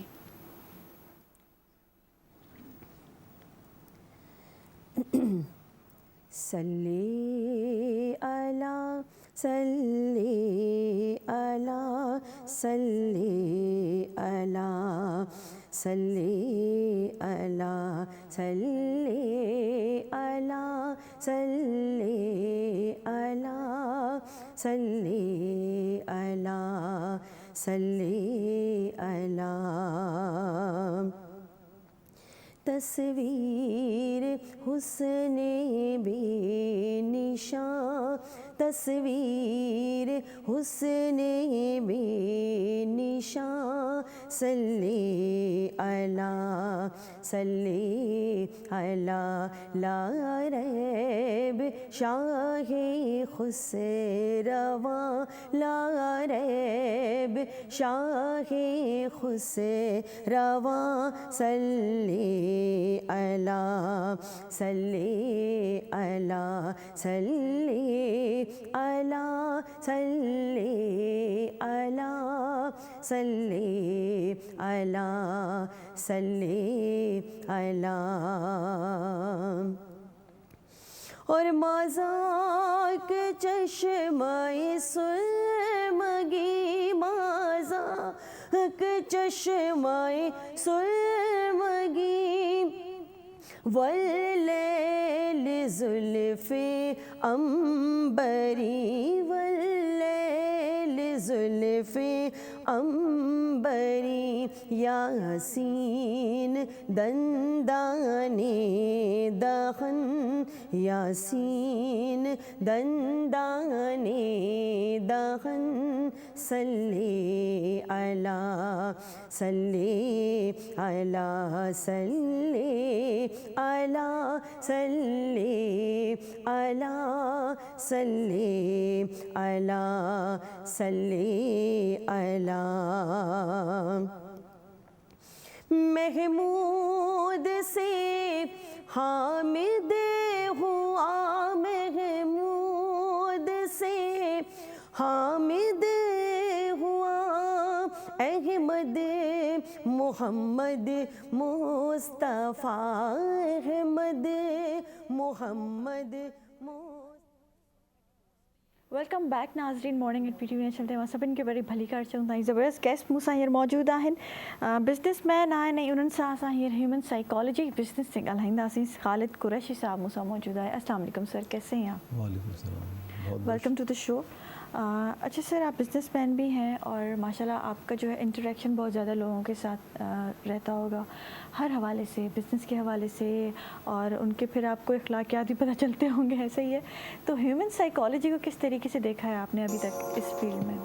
सबसे पहले तो मैं PTV का शुक्रगुज़ार हूँ कि उन्होंने हमें एक मौका फ़राहम किया और यहाँ पे आके हम लोग अपने जो राय होती है, अपनी अपनी राय के मुताबिक, अपनी सोच के मुताबिक कुछ चीज़ें लोगों के सामने, आवाम के सामने रखते हैं, अपनी सोसाइटी के सामने रखते हैं।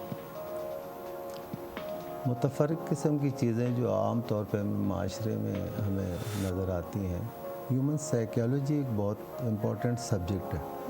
हम सब्जेक्ट से हट के अगर किसी चीज़ को डिस्कस करना चाहेंगे तो उसके वो नताइज नहीं निकल सकते जो रिक्वायर्ड होते हैं।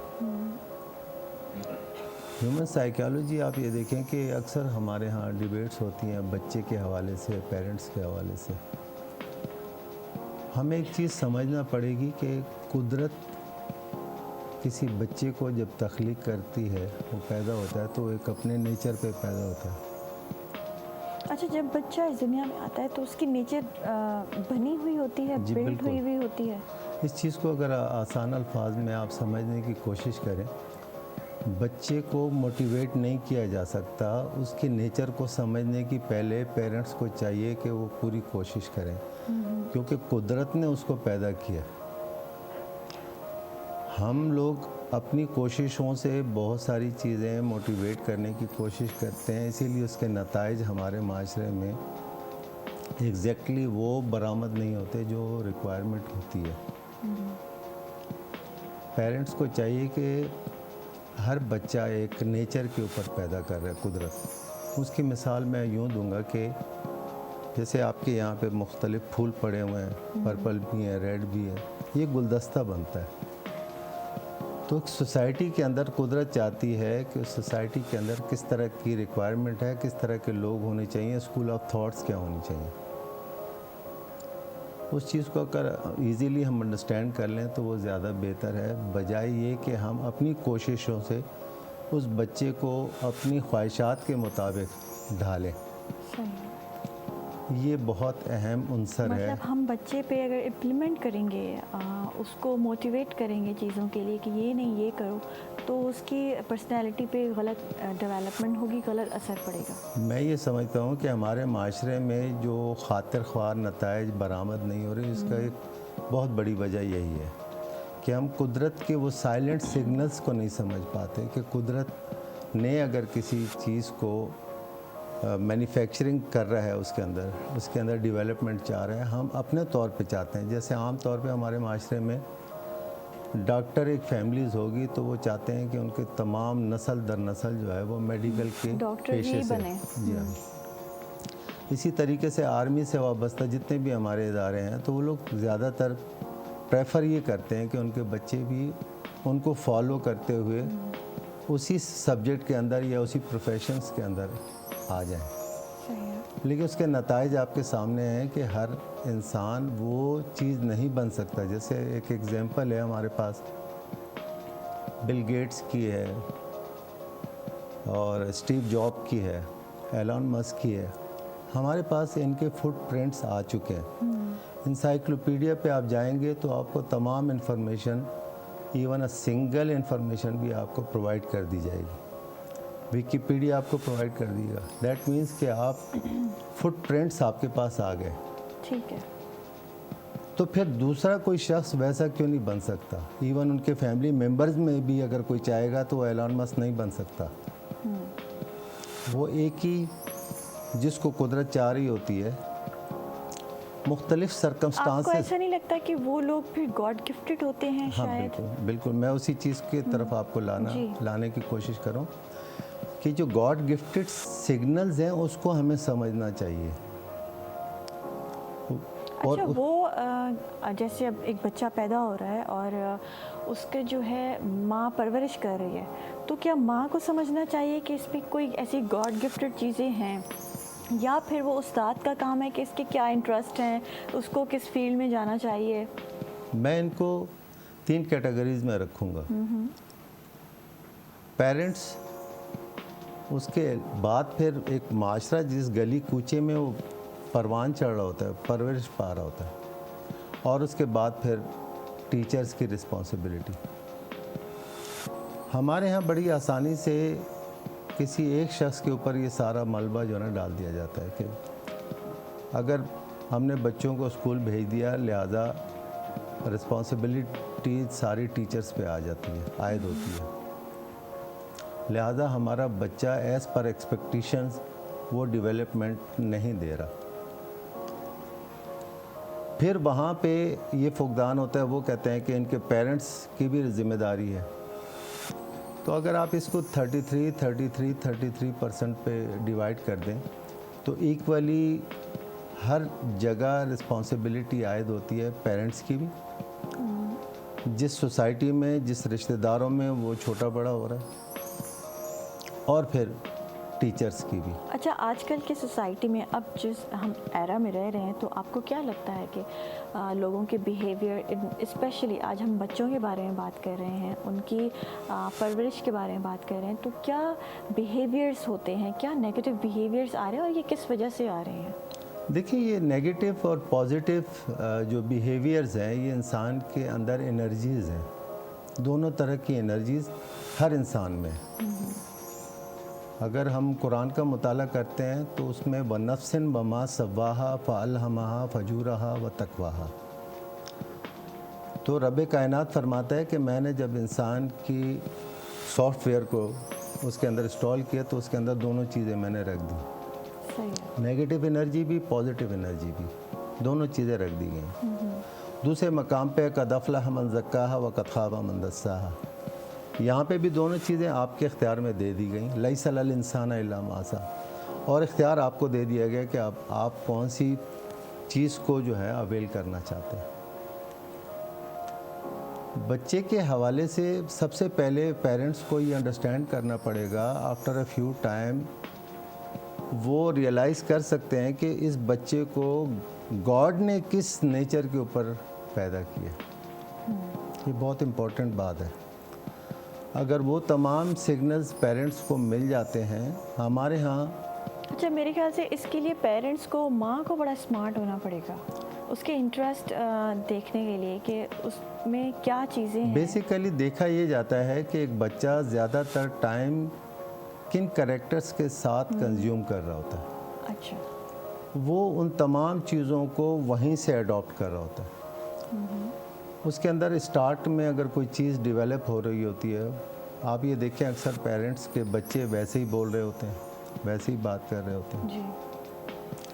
जो एग्रेसिव होते हैं उनके बच्चे भी एग्रेसिव होते हैं, जो पोलाइट मूड के लोग होते हैं उनके बच्चे भी पोलाइट होते हैं। अच्छा, ये फिर अच्छी बात नहीं है कि हमारे जो घर में बड़े होते हैं, जैसे नानी हैं, दादी हैं, या कोई ऐसा बड़ा है, तो उनके साथ बच्चे ज़्यादा टाइम स्पेंड करें, क्योंकि फिर उनके एक्सपीरियंसेस ज़्यादा हैं और उनका जो बिहेवियर होता है वो बच्चों के साथ डिफरेंट होता है, तो वहाँ पे बच्चे की परवरिश बड़ी अच्छी होती है।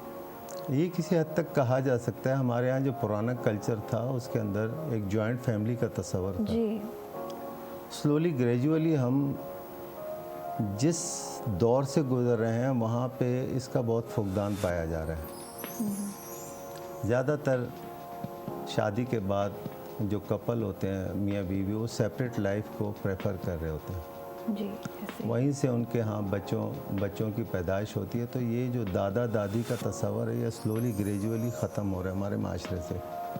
सवाल ये पैदा होता है कि माशरे के अंदर अगर डायमेंशंस चेंज होती हैं तो उसके लिए हम कितना फुल रोल अपने आप को सामने ला सकते हैं। जैसे पिछले दिनों कोविड-19 था, पूरे वर्ल्ड को उसने हिला के रख दिया। सडनली अनविजिबल एक ऐसी चीज़ जो नज़र भी नहीं आ रही, उसने पूरी दुनिया को हिला के रख दिया जी। बताने का मकसद यही था कि कुछ ऐसी फोर्सेस जो काम कर रही हैं उनके लिए भी हमें मेंटली प्रिपेयर्ड होना पड़ेगा, फिज़िकली भी प्रिपेयर्ड होना पड़ेगा। हमें इस चीज़ को अंडरस्टैंड करना पड़ेगा कि जैसे बच्चा इस वक्त ह्यूमन साइकोलॉजी हम एक्सपेक्टेशन डेवलप करते हैं अदर पार्टीज जो हमारे सामने होती है। जैसे मैं चाहूँगा कि आप मेरे साथ लॉयल रहें, बहुत मुखलिस रहें, लेकिन मुझे अपनी ज़ात से भी तो कुछ ऐसी चीज़ें जो हैं आपके सामने रखनी है। बिल्कुल ऐसे ही है। तो हम एग्जाम्पल दूसरे से मांगते हैं, अपनी ज़ात को नहीं बनाते, जो मैं अपने तौर पे महसूस करता हूँ। अच्छा, ये चीज़ें हमें मोस्टली जो है जैसे आप बिज़नेसमैन हैं तो बिज़नेस में देखने को मिलती हैं कि अगला अगर लॉयल है भी, लेकिन मैं जो हूँ अपने फ़ायदे के लिए बहुत कुछ ऐसा कर जाऊँगी कि वो मुनाफिकत में भी आ जाएगा। ऐसा है? देखिए, मुनाफिकत की जो डेफिनेशन है वो तो सिंपल सी है, इकरार बिल निसान तस्दीक बिल कल्ब। आपकी ज़बान से जो स्टेटमेंट दी जा रही है अगर आपका कल्ब उसकी तस्दीक नहीं करता तो ये बिल्कुल आसान उसकी तशरीह है कि एक मुनाफिक की क्या पहचान होती है। वो हर इंसान अपने तौर पे एहतसाब करके जजमेंट कर सकता है कि उसका एक्चुअल रोल माशरे के लिए क्या है। बिल्कुल ऐसे है। अब आ जाते हैं बिज़नेस के हवाले से थोड़ी सी बात की जाए जी। बिज़नेस के हवाले से जब तक ईमानदारी के साथ जी, क्योंकि हर चीज़ एज ए हम सब्जेक्ट नहीं लेते, हमें एज ए सब्जेक्ट लेना पड़ेगा तमाम चीज़ों को। ज़िंदगी को समझने के लिए हमें एज ए सब्जेक्ट हर चीज़ को लेना पड़ेगा, हमें सीरियस होना पड़ेगा। ईमानदारी जो है वो सबसे मेन उनसर है जी। किसी भी रिलेशनशिप्स के अंदर, किसी भी प्रोफेशनलिज्म के अंदर। आप इन चीज़ों को हटा के उसके नताइज कुछ भी निकल सकते हैं, वो कभी नेगेटिव भी कभी पॉजिटिव, क्योंकि बहुत शार्प तरीके से अगर कोई खेल खेला जा रहा है तो उसके नताइज वक्ती तौर पे तो पॉजिटिव हो सकते हैं। बिज़नेस में हमारा सबसे बड़ा फुकदान यह है कि दुनिया की तमाम डायमेंशंस चेंज हो गई हैं और वो बेस एक्चुअली कर रही हैं ईमानदारी के ऊपर। आप ईमानदारी के साथ किसी भी प्रोडक्ट्स के अंदर, किसी भी आइटम के अंदर कोई बिज़नेस करते हैं, उसका रिज़ल्ट स्लो ज़रूर होगा, लेकिन वो एंड ऑफ द डे आपको बहुत अच्छे नताइज देगा। बिल्कुल ऐसे ही है। अब हमारे माशरे में ज़्यादातर देखने में ये आया है कि जब तक बेवकूफ़ लोग रहेंगे तो हमारी चीज़ें बिकती रहेंगी। ये सोच हमें बदलनी पड़ेगी। तो सर, अभी हमारे प्रोग्राम का टाइम भी बिल्कुल ख़त्म होने वाला है और आपने बड़ी अच्छी बात की एंड में कि हमें प्रोडक्ट बड़ी सच्चाई के साथ सेल करनी पड़ेगी। हमारे बिज़नेस में हमारी प्रोडक्ट में जितनी सच्चाई होगी, हमारे बेचने में जितनी सच्चाई होगी, हमारे वो कहते हैं ना, आहिस्ता आहिस्ता हमें कहीं ना कहीं हम उस मंजिल पे पहुंचेंगे जो हमने ख्वाब देखा है। तो चूँकि टाइम ख़त्म हो रहा है, मैं एक आखिरी बात अगर आप इजाज़त दें। जी बिल्कुल। मैं अक्सर लोगों से ये कहता हूँ कि जापान में मुझे कोई बताए कि कितने नबी माबूस हुए, आखिर वो दुनिया की टॉप पे क्यों है सच्चाई के एतबार से, उनकी मिसाल क्यों दी जाती है। तो इस चीज़ के साथ ये तमाम लोगों को सोचना पड़ेगा कि आखिर क्या वजह है, फुकदान कहाँ पे है। तो हमें अपना एहतसाब करना पड़ेगा, अपने अंदर से तमाम बुराइयों को दूर करना पड़ेगा। बिल्कुल सही बात है। और हम अपना आईना खुद ही हैं। ऐं जीअं ई असां जेको आहे पंहिंजो एहतसाब कंदासीं त असां घणो चेंज आणे सघूं था पंहिंजी बि ज़िंदगी में ऐं पंहिंजे इर्द गिर्द, पंहिंजी सराउंडिंग में भी। Thank you so much Khalid साहब, बहुत अच्छा लगा आपसे बात करके। नाज़रीन, हिते असांजे प्रोग्राम जो टाइम भी बिल्कुलु ख़त्म थी वियो आहे। उमेद आहे त एंड में जेको असांजो मैसेज मिलियो आहे, इन सां शायदि तव्हांजे अॼु जो ॾींहुं त चेंज थिए, पर अॻिते आहिस्ता आहिस्ता आहिस्ता तव्हांजी ज़िंदगी में बि चेंज अचे। उमेद आहे त ॾाढी अवेयरनेस मिली हूंदी, ॾाढी नॉलेज मिली हूंदी। अॼु तमामु सेगमेंट्स ॾाढा ज़बरदस्त थिया। सुभाणे वरी अवां सां मुलाक़ात थींदी। तेसिताईं सवाल खे ॾींदा इजाज़त। अल्लाह हाफ़िज़। पाकिस्तान ज़िंदाबाद।